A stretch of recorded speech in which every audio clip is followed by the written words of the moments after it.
जय हिंद दोस्तों, welcome to AP academy. आज हम लोग एक और बहुत इंपॉर्टेंट इवेंट पढ़ने वाले हैं पोस्ट इंडिपेंडेंस पीरियड में। वो था इमरजेंसी। देखिए, ये एक तरीके से कहा जाए तो डेमोक्रेटिक कंट्री में अगर हम बात करें तो भारत एक लोकतांत्रिक देश है। We are a democratic country. तो लोकतंत्र के ऊपर अगर हम कहें तो सबसे बड़ा जो ब्लैक स्पॉट अगर हम बात करें तो जो ब्लैक स्पॉट एक तरीके से कहा जाए काला धब्बा लोकतंत्र के नाम पर डेमोक्रेसी में जो सबसे काला अध्याय या काला धब्बा माना जाता है वो इमरजेंसी को माना जाता है। देखिए, ये जो इमरजेंसी थी, ठीक है, ये 25 जून 1975 को 25 जून 1975 को उस वक्त की तत्कालीन प्रधानमंत्री श्रीमती इंदिरा गांधी जी के द्वारा देश पर इम्पोज की गई या एक तरीके से लागू कराई गई। और ये जो इमरजेंसी थी ये इसलिए बहुत ज्यादा कंट्रोवर्शियल थी क्योंकि इसमें आर्टिकल नंबर 352 का यूज करके, देखिए आर्टिकल नंबर 352 क्या कहता है मैं भी आपको बताऊंगा। इसका यूज करके पूरे देश में आपातकाल लगाया गया, नेशनल इमरजेंसी जिसको कहते हैं, ठीक। लेकिन ये जो नेशनल इमरजेंसी लगी थी ये इंटरनल डिस्टरबेंस के आधार पर लगाई गई थी। मैं भी आपको बताऊंगा थोड़ा सा, बहुत ज्यादा इसमें डिटेल में अपन नहीं जाएंगे क्योंकि अपन इंडियन पॉलिटी में पढ़ेंगे already emergency. But national emergency article 352 के तहत लगाई गई और ये इंटरनल डिस्टरबेंस मतलब आंतरिक डिस्टरबेंस या कहें कि एक तरीके से कहा जाए आंतरिक डिस्टरबेंस के कारण ये लगाई गई। अब देखिए, इमरजेंसी अपने आप में एक बहुत बड़ा टॉपिक है, ठीक है, लेकिन हमें उतना ज्यादा नहीं पढ़ना, ठीक है। हमें उतना पढ़ना है कि हम 7 नंबर या 10 नंबर का जो क्वेश्चन आता है या 7 नंबर का जो क्वेश्चन आता है हम उसको अटेम्प्ट कर सके, ठीक है। अगर इमरजेंसी लिखने को आता है तो आपके पास कुछ फॉर्डर पॉइंट्स होने चाहिए जो आपको याद रहने चाहिए कि हाँ ये पॉइंट्स हमें लिखने, ठीक। तो जैसा कि मैंने आपको बताया इमरजेंसी जो चली, ठीक है, इसका जो ड्यूरेशन था वो 25 जून 1975 से लेकर के और 21 मार्च 1977 तक चला, ठीक। 25 जून 1975 से ये इमरजेंसी चालू हुई और 21 मार्च 1977 तक ये इमरजेंसी लगी रही, ठीक। अब मैंने आपको बताया चूंकि ये राष्ट्रीय आपातकाल था इसलिए आर्टिकल किसका यूज किया गया 352। देखिए आर्टिकल 352 जो हमारे संविधान में है वो बताता है कि इस देश में नेशनल इमरजेंसी लगाई जा सकती है, राष्ट्रीय आपातकाल आर्टिकल 352 ये कहता है। और इसके तहत कुछ ग्राउंड्स होते हैं जिसके तहत नेशनल इमरजेंसी लगाई जाती है। एक जो ग्राउंड होता है कि आपका किसी देश के साथ युद्ध चल रहा हो, ठीक।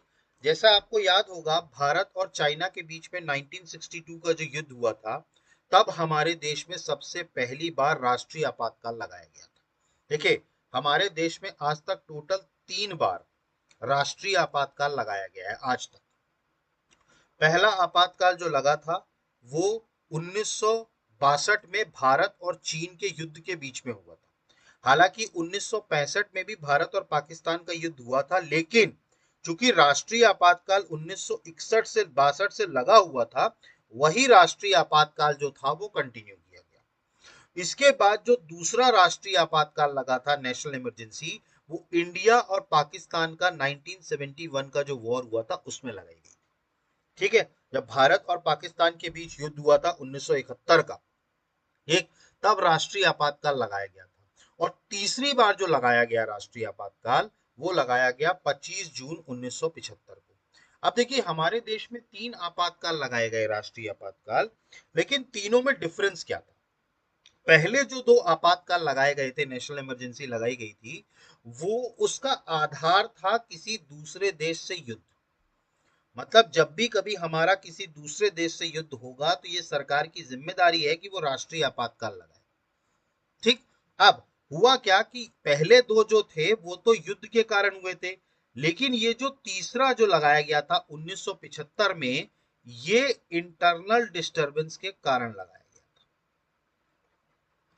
मतलब इस टाइम पर देश से किसी का युद्ध नहीं चल रहा था या बाहरी आक्रमण की कोई आशंका नहीं थी।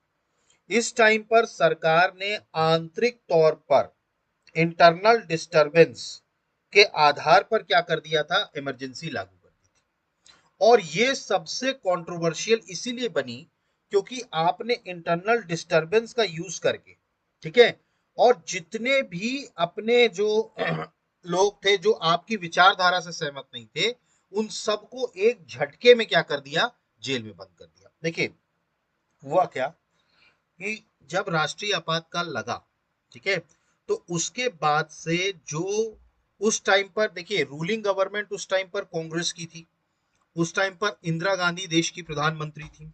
तो उनकी विचारधारा से विपरीत अगर हम बात करें, ऑपोजिशन की अगर हम बात करें, विपक्षी दल, तो जो उनकी विचारधारा से सहमत नहीं था, उनको एक एक्ट के थ्रू, जिसको कहा जाता है मीसा एक्ट, ये आपको याद रखना है, ये बहुत इंपॉर्टेंट एक्ट है, मीसा एक्ट।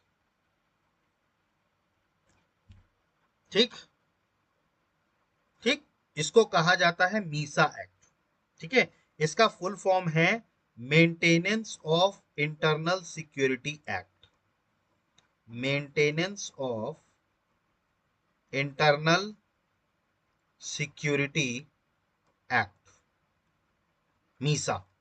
ये 1971 में बनाया गया था। कब बनाया गया था, 1971 में।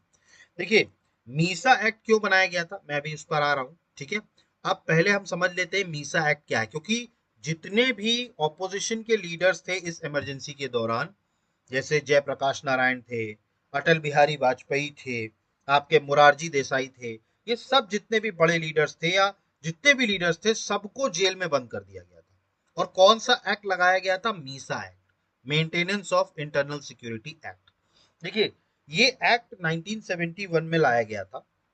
इस एक्ट का मेन पर्पस ये था कि विदाउट एनी ट्रायल और विदाउट एनी कोई भी, मतलब कानूनी तौर पर, जैसे अगर हम बात करें आज की डेट में आप किसी को भी अरेस्ट करें, ठीक है, तो उसका पुलिस को कारण बताना होता है, उसकी एफआईआर होती है, उसका सारा प्रोसीजर होता है, मतलब लीगल प्रोसीजर। लेकिन मीसा एक्ट एक कंट्रोवर्शियल एक्ट था, बहुत ज्यादा कंट्रोवर्शियल एक्ट था, कि इसमें किसी को भी सरकार चाहे तो तुरंत अंदर रख सकती है विदाउट एनी ट्रायल। अगर उसको ये लग जाता है कि ये देश की आंतरिक सुरक्षा के लिए खतरा है, तो वो उसको बिना किसी चार्ज के अंदर जेल में डाल सकती है। और ये सबसे कंट्रोवर्शियल एक्ट 1971 में बनाया गया था, और इसी का सबसे ज्यादा इस्तेमाल हुआ था इमरजेंसी के टाइम पे। जितने भी ऑपोजिशन लीडर्स थे सबको एक झटके में जेल में बंद कर दिया गया था। और इसीलिए इसको लोकतंत्र का सबसे काला अध्याय माना जाता है, क्योंकि डेमोक्रेसी और अगर हम लोकतंत्र की बात करें, तो अगर उसमें सत्ता पक्ष होता है तो उसमें विपक्ष का भी होना जरूरी है, ताकि सरकार अगर कोई गलत काम कर रही है तो उसको आईना दिखाने का काम विपक्ष करे। ठीक है, तो ये सारी चीजें जो हुई, इससे क्या हुआ, मीसा एक्ट एक तो लागू किया गया और लोगों को जेल में बंद कर दिया गया। अब इनके जितने भी विरोधी थे, राजनीतिक विरोधी हो चाहे विचारधारा को लेके जो विरोधी हो, सबको इन्होंने क्या कर दिया, हिरासत में ले लिया। इवन प्रेस की स्वतंत्रता भी खत्म कर दी थी। ठीक है, प्रेस पर भी क्या लगा दिए थे, सेंक्शंस लगा दिए थे। ठीक, तो इन्होंने सिर्फ और सिर्फ अपने राजनीतिक विरोधियों के खिलाफ ही वो नहीं किया, इन्होंने प्रेस पर भी वो कर दिया। इसके अलावा बात करें तो नागरिकों की स्वतंत्रता भी पूरी तरीके से खत्म कर दी थी। देखिए राष्ट्रीय आपातकाल जब भी लगता है, ठीक, तो हमारे देश में नागरिकों के लिए सबसे मुख्य अधिकार उनका क्या है, उनका है फंडामेंटल राइट। हम पढ़ेंगे फंडामेंटल राइट्स के बारे में। हमारे संविधान में लोगों को हक दिया गया है अपनी हिसाब से जीने का, अपनी मर्जी से काम करने का, और इसी को उनके मूलभूत अधिकार कहे जाते हैं, फंडामेंटल राइट्स कहे जाते हैं। तो एक, जब भी कभी देश में राष्ट्रीय आपातकाल लगता है तो सबसे पहले फंडामेंटल राइट्स सस्पेंड हो जाते हैं लोगों के। ठीक, मतलब फंडामेंटल राइट्स के जितने भी आर्टिकल्स हैं, या तो वो सरकार सस्पेंड कर देती है, और कुछ आर्टिकल्स तो डायरेक्ट सस्पेंड हो जाते हैं। इसमें एक बहुत इंपॉर्टेंट आर्टिकल है freedom of speech, article number 19, बोलने की आजादी। ये ऑटोमेटिकली खत्म हो जाता है नेशनल इमरजेंसी में। तो इस तरीके से हुआ क्या कि लोगों की बोलने की आजादी ही खत्म हो गई एक झटके में। मतलब जो लोकतांत्रिक देश में हम रह रहे थे, 1952 से यहां पर लोकसभा के इलेक्शंस हो रहे थे, हर बार सरकार लोगों के द्वारा वोट के द्वारा चुनी जाती थी, उन लोगों के अधिकारों को सिरे से खत्म कर दिया गया। और ना तो हमारा किसी देश से युद्ध हो रहा था, ना बाहरी आक्रमण का कोई डर था। आपने सिर्फ अपने इंटरनल डिस्टरबेंस के चलते आपने पूरे लोगों की फंडामेंटल राइट्स को खत्म कर दिया एक झटके में। ठीक। तो ये आपातकाल का एक बहुत ही कहा जाए तो एक बहुत ही काला अध्याय माना जाता है। ठीक। अब इसकी पृष्ठभूमि या इसके कारण क्या बने, देखिए मैंने आपको बताया था कि कोई भी चीज जब होती है तो उसके पीछे के कुछ कारण होते हैं। ठीक है। अब वो कारण क्या थे, किस आधार पर इंदिरा गांधी को इमरजेंसी लगानी पड़ी, उसके पीछे के क्या रीजंस थे, उसकी पीछे की पृष्ठभूमि और कारण क्या थे। देखिए इसका सबसे बड़ा कारण था 1971 में। देखिए देश में 1971 में जनरल इलेक्शन हुए। ठीक है। और इस जनरल इलेक्शन में कांग्रेस पार्टी को या इंदिरा जी को बहुत बड़ी जीत मिली। ठीक है। मतलब इंदिरा जी की बात करें तो इंदिरा जी जो हैं वो, उनको एक बहुत बड़ी जीत मिली। ठीक। अब जब लोकसभा का चुनाव खत्म हुआ, ठीक है, तब अगर हम बात करें उस टाइम पर इंदिरा गांधी सरकार के खिलाफ 1970 में, 1970 में इंदिरा गांधी सरकार के खिलाफ, ठीक, 1970 में एक आंदोलन शुरू किया गया था जिसका नेतृत्व कर रहे थे जयप्रकाश नारायण। जयप्रकाश नारायण, जिनको जेपी कहा जाता था। ठीक। जयप्रकाश नारायण। और आप देखेंगे यही व्यक्ति जो है इस पूरे राष्ट्रीय आपातकाल में एक अलग ही पर्सनैलिटी या एक अलग ही हीरो उत्पन्न होंगे पूरे देश के लिए, जयप्रकाश नारायण। ठीक। तो जयप्रकाश नारायण ने 1970 में इंदिरा गांधी सरकार के खिलाफ विद्रोह या आंदोलन शुरू किया। अब हुआ क्या, इंदिरा गांधी जो है, ठीक है, वो 1971 का चुनाव, ठीक है, रायबरेली सीट से लड़ी थी। ठीक। तो इनकी सीट थी रायबरेली। अब हुआ क्या था, इनके जो विपक्ष में जो खड़े हुए थे उन्होंने कोर्ट में इनके इलेक्शन को चैलेंज किया। मतलब कि इनके इलेक्शन को क्या किया गया था, चैलेंज किया गया था कोर्ट में। ठीक। अब कोर्ट में जब चैलेंज किया गया तो उन्होंने ये आरोप लगाया कि श्रीमती इंदिरा गांधी ने प्रधानमंत्री पद पर रहते रहते इस चुनाव में सरकारी पैसे का खर्च इस्तेमाल करके अपने लिए प्रचार करवाया था। देखिए कोई भी पार्टी जब चुनाव लड़ती है, उसके कैंडिडेट चुनाव लड़ते हैं, तो वो सरकारी तंत्र और सरकारी पैसे का उपयोग नहीं कर सकते अपने इलेक्शन कैंपेन में। ठीक। गवर्नमेंट के जो पैसे हैं या गवर्नमेंट का जो भी वो है, तो जो इनके ऊपर इल्जाम लगा इंदिरा जी के ऊपर, वो ये लगा कि इन्होंने सरकारी संसाधनों का इस्तेमाल किया अपने चुनावी कैंपेन में। ठीक। अब ये बात जब आगे आगे बढ़ी तब फाइनली 1975 में, जून 1975 में इलाहाबाद हाईकोर्ट ने, ठीक, इलाहाबाद हाईकोर्ट ने, ठीक, तो इलाहाबाद हाईकोर्ट ने श्रीमती इंदिरा गांधी जी के खिलाफ फैसला दिया और इनको चुनाव में सरकारी तंत्र पैसे का इस्तेमाल करने का दोषी माना गया और इनको चुनाव की, एक तो इनकी सीट या इनका इलेक्शन अवैध घोषित हुआ, इलीगल घोषित हुआ, और इसके अलावा इनको 6 साल के लिए निलंबित कर दिया गया कि 6 साल तक ये कोई भी सार्वजनिक पद नहीं संभाल सकती और ना ही ये चुनाव लड़ सकती। मतलब इनके इलेक्शन लड़ने पर रोक लगा दी गई और 6 साल तक ये किसी भी गवर्नमेंट, किसी भी सार्वजनिक पद पर नहीं बैठ सकती। ठीक। तो जब ये फैसला इंदिरा गांधी के खिलाफ आया, ठीक है, उसके बाद से इंदिरा गांधी को लगा कि भाई उनकी सत्ता जा सकती है, उनकी सत्ता चली जाएगी और इस आनन फानन में उन्होंने देश में राष्ट्रीय आपातकाल की घोषणा कर दी। ठीक, तो हुआ ये, तो इसकी पृष्ठभूमि आपको समझ में आई। 1971 में जनरल इलेक्शंस हुए, इंदिरा गांधी जी की पार्टी कांग्रेस पार्टी बड़ी मेजोरिटी से जीती, लेकिन जो वो रायबरेली सीट से चुनाव लड़ी थी उसको, उसके खिलाफ जो भी खड़े हुए थे उन्होंने कोर्ट में इनके इलेक्शन को चैलेंज किया कि इन्होंने प्रचार के दरमियान सरकारी तंत्रों का उपयोग किया है। इसको इलाहाबाद हाईकोर्ट ने सही माना और 6 साल के लिए इनको सस्पेंड कर दिया कि ये किसी भी सामाजिक या सार्वजनिक पद पर नहीं बैठ सकती, और इसके अलावा इनकी लोकसभा की सदस्यता भी क्या कर दी गई, रद्द कर दी गई। अब ये 6 साल चुनाव नहीं लड़ सकती। ठीक, तो हुआ क्या, ठीक, तो इसके चलते, ठीक है, आंतरिक गड़बड़ियों, मतलब आपको कहें इंटरनल डिस्टरबेंस, देखिए लगातार विपक्ष जो था, ठीक है, वो लगातार एग्रेसिव हो रहा था। अब सरकार को ये लग गया, इंदिरा गांधी को ये लग गया कि भाई इसको किसी भी तरह रोकना होगा।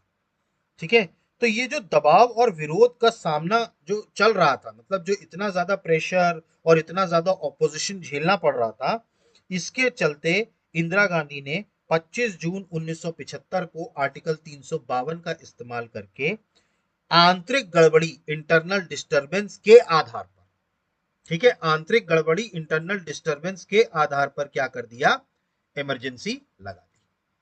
ठीक, और मीसा एक्ट के तहत जितने भी विपक्ष के नेता थे सबको क्या कर दिया, जेल में बंद कर दिया विदाउट एनी ट्रायल।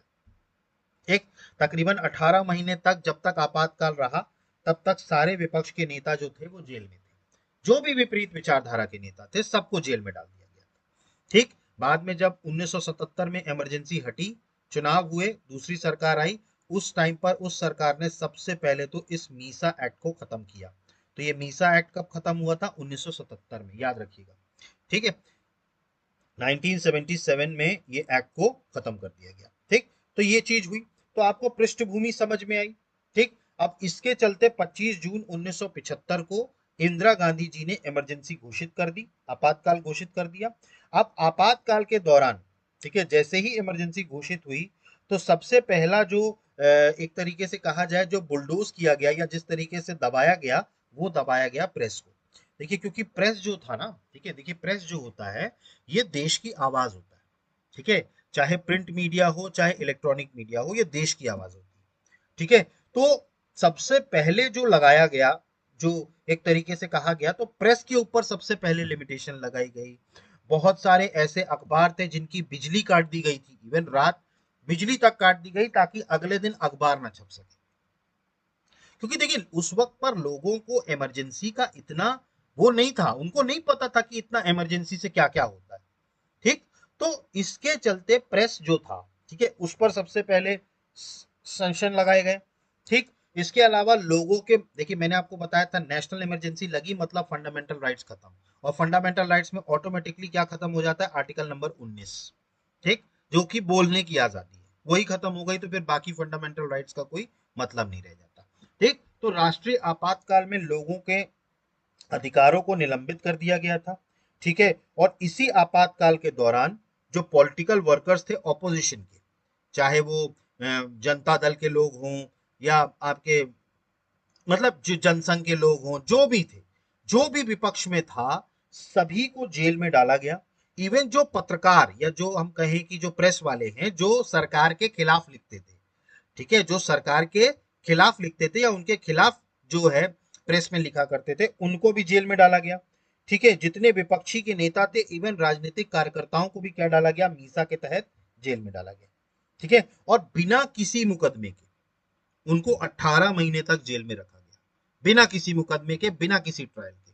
किस एक्ट के थ्रू, मीसा एक्ट के थ्रू। ठीक, इसीलिए आज भी अगर आप देखें तो जो उस टाइम पर जेल गए थे, ठीक है, जो उस टाइम पर जेल गए थे आपातकाल के समय में, उनको आज भी मीसा पेंशन मिलती है। ठीक है, क्योंकि सरकार ने यह घोषणा करी थी कि जिन लोगों को बिना किसी कारण के 18 महीने जेल में रहना पड़ा उनको मीसा पेंशन दी जाएगी, और ये मीसा वही एक्ट है। ठीक, तो समझ में आया आपको। ठीक, तो इसके चलते हुआ क्या, बहुत ज्यादा जब विरोध शुरू हुआ तो इवन बड़े बड़े नेता जैसे जयप्रकाश नारायण थे या जो मोरारजी देसाई थे, देखिए मोरारजी देसाई इसके बाद जब 77 में इलेक्शन हुए तो उसके बाद जो देश के प्रधानमंत्री बने वो मोरारजी देसाई बने, जो पहले गैर कांग्रेसी प्रधानमंत्री थे। ठीक, वो आगे देखेंगे। ठीक है, तो इस तरीके से बड़े बड़े नेताओं को क्या कर लिया गया, अंदर रख दिया गया। अब इसकी प्रभाव क्या पड़े, इमरजेंसी का इफेक्ट क्या पड़ा। ठीक है, तो सबसे पहला तो इफेक्ट लोगों के ऊपर पड़ा कि लोगों के अधिकारों को खत्म कर दिया गया, उनके फंडामेंटल राइट्स क्या कर दिए गए, निलंबित कर दिए गए। ठीक है, और केंद्र सरकार के पास, सेंट्रल गवर्नमेंट के पास एक्स्ट्रा ऑर्डिनरी पावर्स आ गई। ठीक, पहला इफेक्ट तो ये हुआ। इसके बाद जो राजनीतिक विरोधी थे, पॉलिटिकल ओपोनेंट्स थे, कार्यकर्ता थे, पत्रकार थे, उन पर बिना किसी मुकदमे के उनको जेल में डाल दिया गया।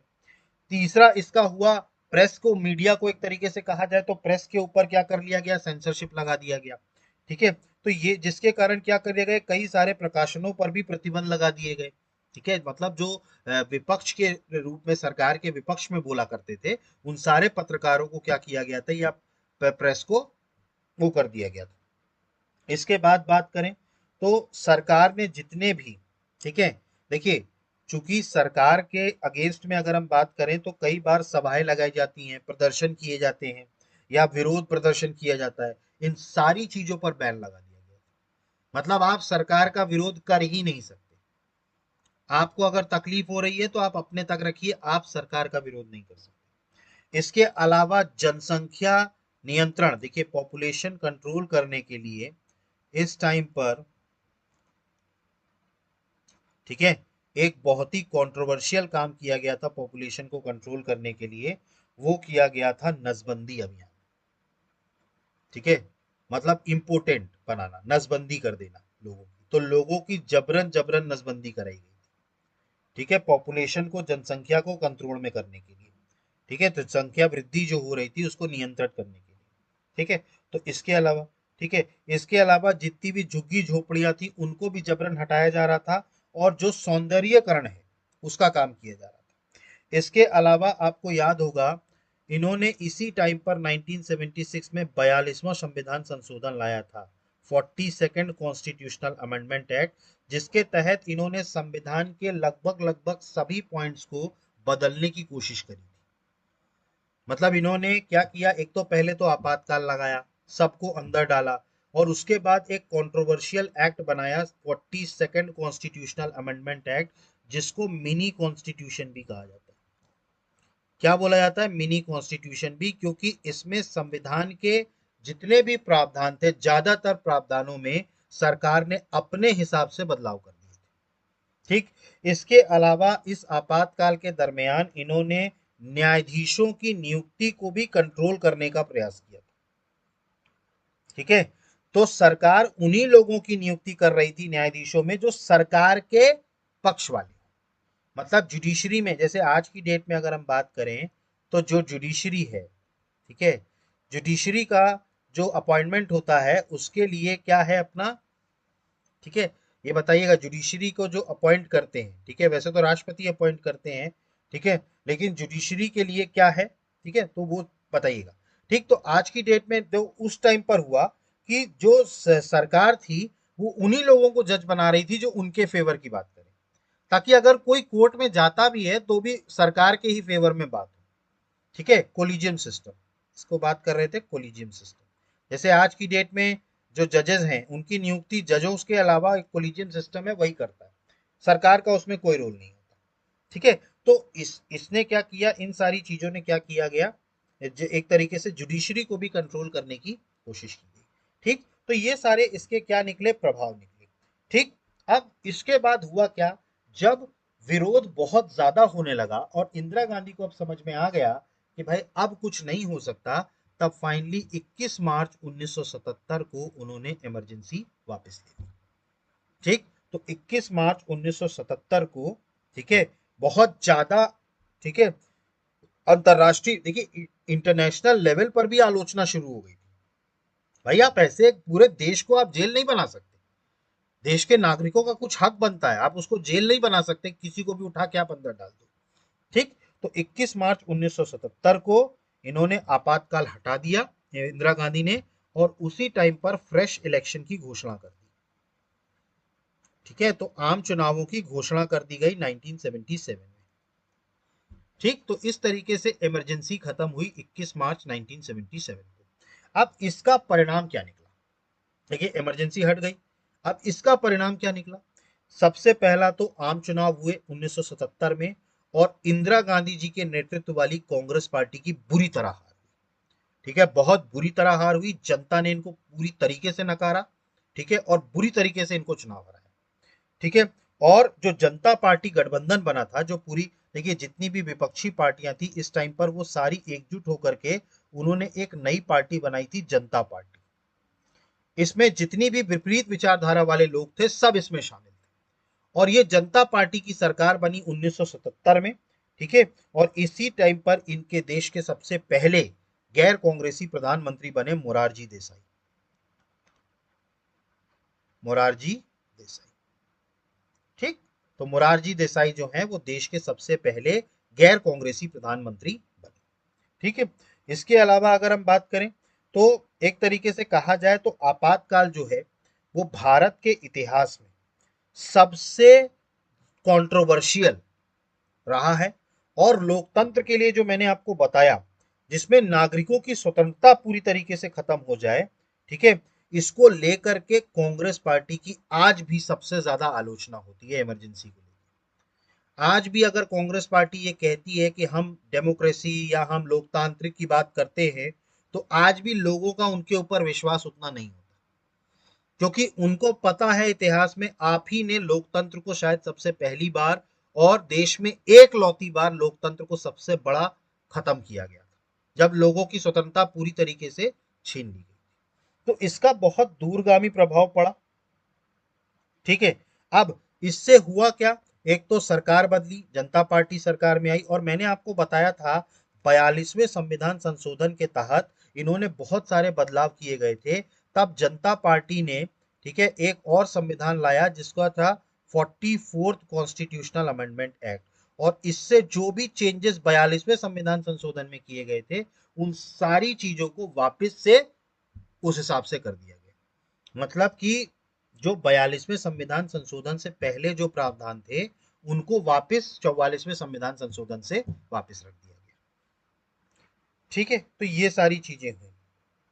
ठीक है, तो आपको समझ में आया? तो आपातकाल को अगर हम कहा जाए तो भारत के लोकतांत्रिक इतिहास के में एक काले अध्याय के रूप में याद किया जाता है, ब्लैक के रूप में, जिसमें लोकतांत्रिक मूल्यों और संस्थानों की सुरक्षा में सतर्कता की आवश्यकता पर बल दिया गया।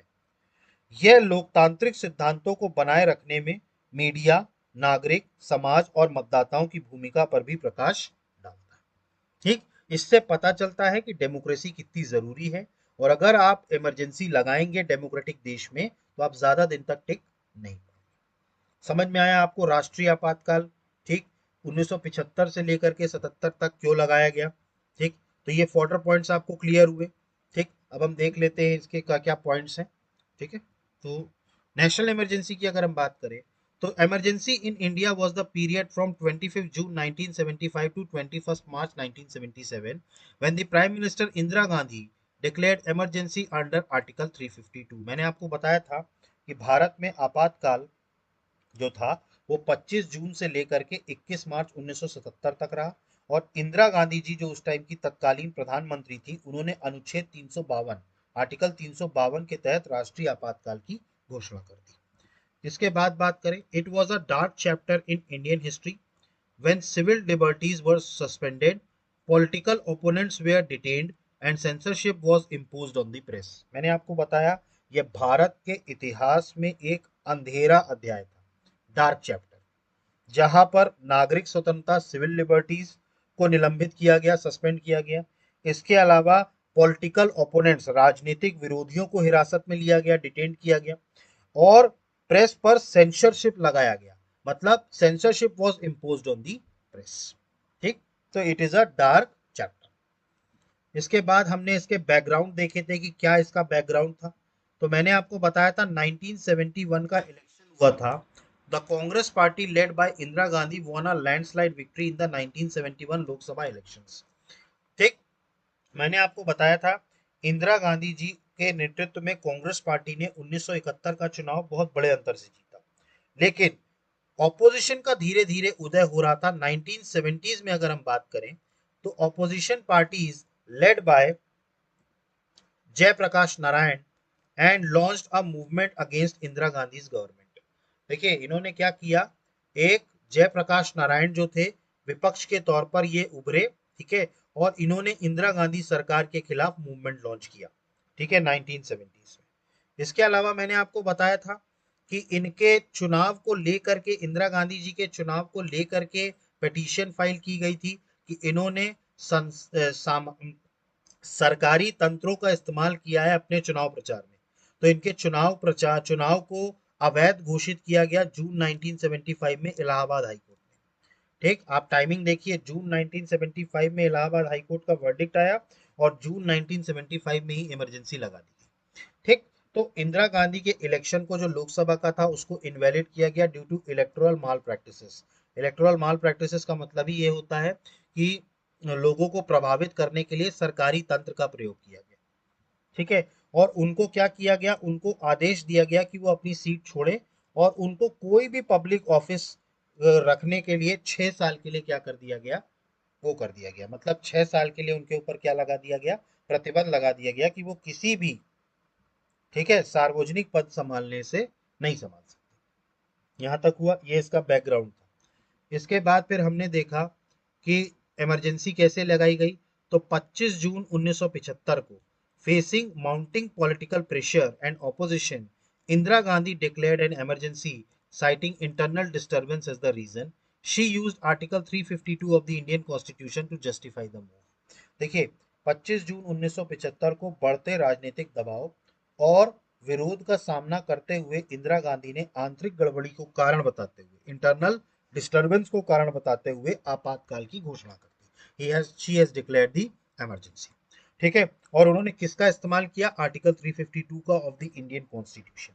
तो भारतीय संविधान में अनुच्छेद 352 का इस्तेमाल करके उन्होंने अपने इस कदम को सही ठहराने का प्रयास किया, ठीक है, कि मैं सही तरीके से इमरजेंसी लगा रही। इसके बाद बात करें suspension of civil liberties during the emergency, fundamental rights including freedom of speech, press and assembly were suspended. मैंने आपको बताया था कि इमरजेंसी के दरमियान फंडामेंटल राइट्स जो होते हैं, जो संविधान में दिए गए हैं लोगों के लिए, वो सबसे पहले सस्पेंड होते हैं। और उसमें भी सबसे पहले कौन सा आर्टिकल सस्पेंड होता है, आर्टिकल नंबर 19। और आर्टिकल नंबर 19 ही आपको बोलने की और ये कहीं पर भी संगठन बनाने की या असेंबल होने की, कहीं पर भी संगठित होने की आजादी देता है। जब इमरजेंसी लगा दी तो जाहिर सी बात है सबसे पहले तो यही आर्टिकल सस्पेंड हो गया।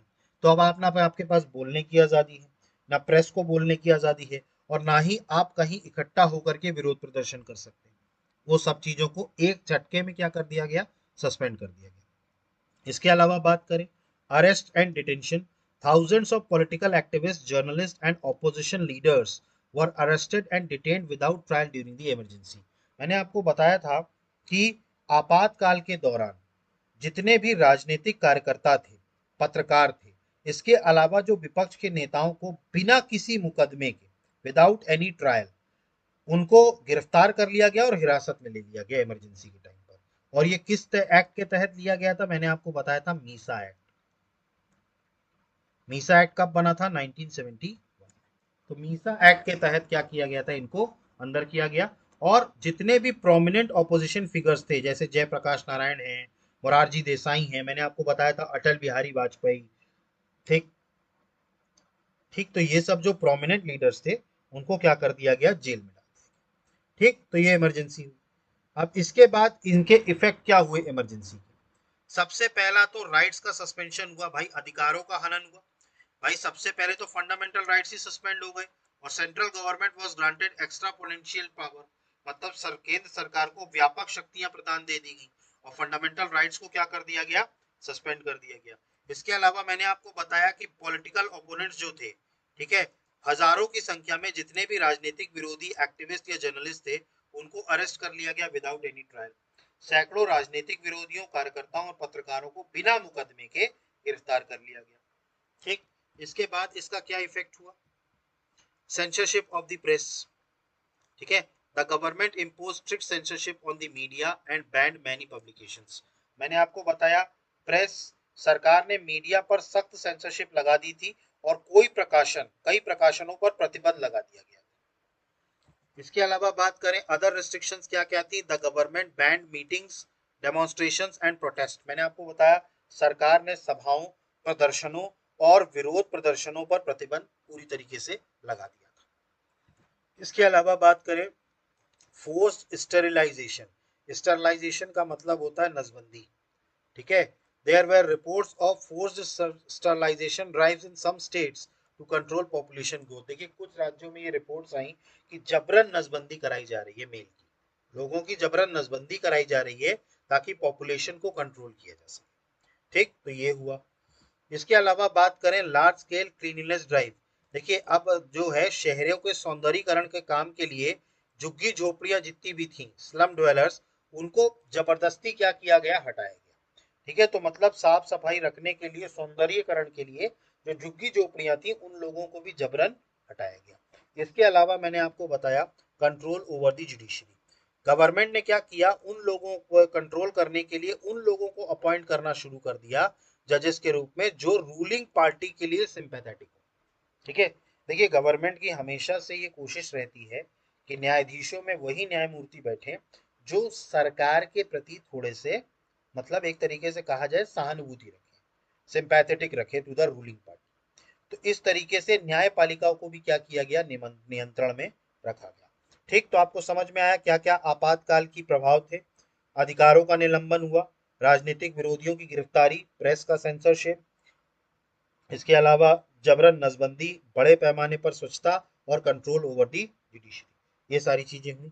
अब फाइनली जब बढ़ता दबाव और इंटरनेशनल दबाव भी बहुत ज्यादा इंदिरा जी पर बढ़ने लगा, तब फाइनली उन्होंने इमरजेंसी को मार्च 21 1977 को खत्म किया। In response to growing public discontent and international criticism, Indira Gandhi announce that the emergency would be lifted and election would be held, ठीक। तो 21 मार्च 1977 को बढ़ते सार्वजनिक असंतोष और अंतर्राष्ट्रीय आलोचनाओं में जवाब में इंदिरा गांधी ने घोषणा की कि आपातकाल हटा लिया जाएगा और चुनाव होंगे, ठीक है। तो आपातकाल को हटा दिया गया और क्या हुए, चुनाव हुए। अब इस चुनाव का और इस इमरजेंसी का परिणाम क्या निकला, ठीक। इमरजेंसी के परिणाम क्या निकले, what are the results of the emergency. सबसे पहली बात तो 1977 में जो जनरल इलेक्शन हुए उसमें इंदिरा गांधी की कांग्रेस पार्टी को जबरदस्त हार मिली और जो जनता पार्टी का कोalition बना था ये क्या बना, डिसाइसिव विक्ट्री हुई। इसके अलावा बात करें डेमोक्रेसी का वापसी हुई। With the defeat of the Congress party, India return to democratic governance bringing an end to the emergency. देखिए लोकतंत्र का वापस आया, कांग्रेस पार्टी की हार के साथ भारतीय लोकतंत्र शासन व्यवस्था में लौट आया जिसमें आपातकाल का अंत हो गया। इसके अलावा बात करें controversies, the emergency remains a highly controversial period in the Indian history. मैंने आपको बताया आपातकाल भारत के इतिहास में एक अत्यधिक विवादास्पद अवधि बनी हुई है, ठीक है, आज भी, ठीक है, कंट्रोवर्शियल पीरियड माना जाता है। It is widely criticised for its suspension of civil liberties, political repression and abuse of power. देखिए इनका बहुत ज्यादा अगर हम बात करें तो नागरिक स्वतंत्रता के निलंबन, राजनीतिक दमन और सत्ता के दुरुपयोग के लिए इसकी व्यापक रूप से आलोचना की जाती है। मतलब आज की डेट में भी इमरजेंसी को एक तरीके से बहुत ज्यादा आलोचना की जाती है। इसका प्रभाव क्या पड़ा, the emergency had a lasting impact on Indian politics and society leading to a greater emphasise on civil liberties and democratic values. अब देखिए इमरजेंसी का इतना गहरा प्रभाव पड़ा, ठीक है, लोगों के ऊपर और भारतीय राजनीति और समाज के ऊपर कि इसके बाद से नागरिक स्वतंत्रता और लोकतांत्रिक मूल्यों पर अधिक जोर दिया।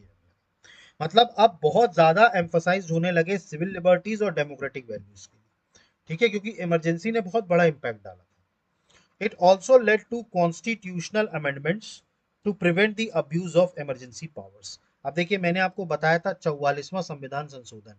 अब ये 44th कॉन्स्टिट्यूशनल अमेंडमेंट एक्ट क्या था ये हम पूरा इंडियन पॉलिटी जब पढ़ेंगे ना तो उसमें पढ़ेंगे।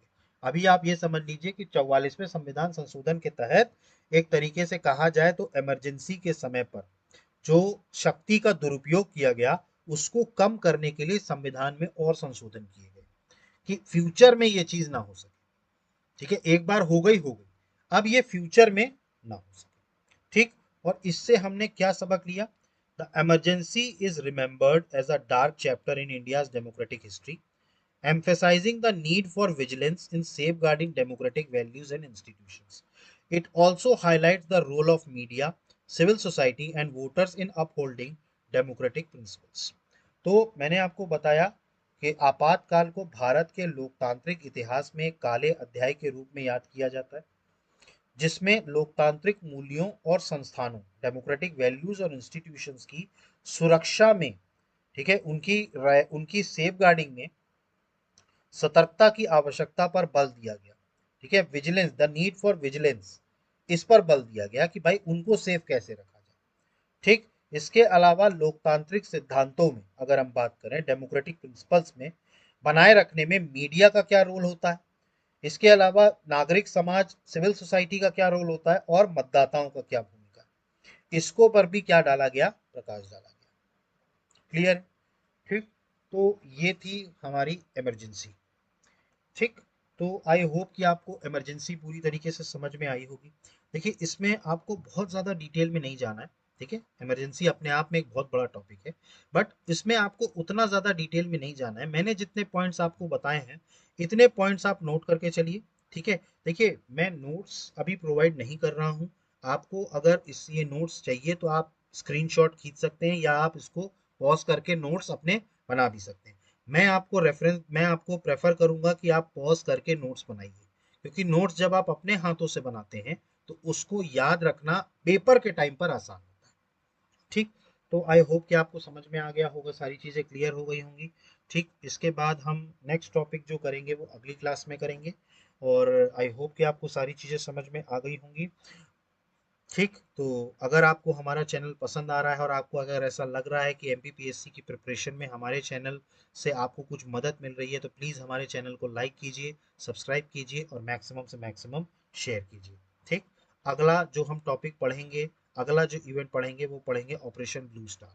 1984 में ये हुआ था, क्यों हुआ था, क्या हुआ था, वो हम सारी चीज़ें डिटेल में अगली क्लास में देखेंगे। So guys, thank you, have a good day, जय हिंद, नमस्कार।